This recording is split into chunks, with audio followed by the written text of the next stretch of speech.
গাজীপুরে বৈষম্য বিরোধী ছাত্র আন্দোলনের নেতাকর্মীদের ওপর হামলার ঘটনায় দায়িত্বে অবহেলার অভিযোগে সদর থানার ভারপ্রাপ্ত কর্মকর্তা ওসিকে প্রত্যাহারের ঘোষণা দিয়েছেন গাজীপুর মহানগর পুলিশের commissioner Nazmul Karim Khan.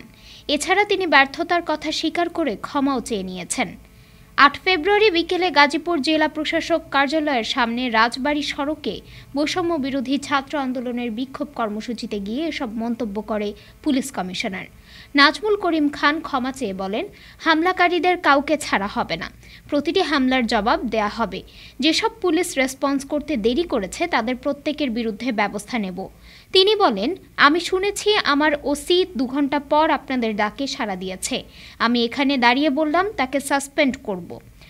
Police commissioner বলেন, গত 17 বছর ধরে যারা অত্যাচার করেছে, দেশের ওপর জুলুম করেছে, তারা মাথাচাড়া দিচ্ছে, কিন্তু তাদের কোনো মাথাচাড়া বরদাস্ত করা হবে না।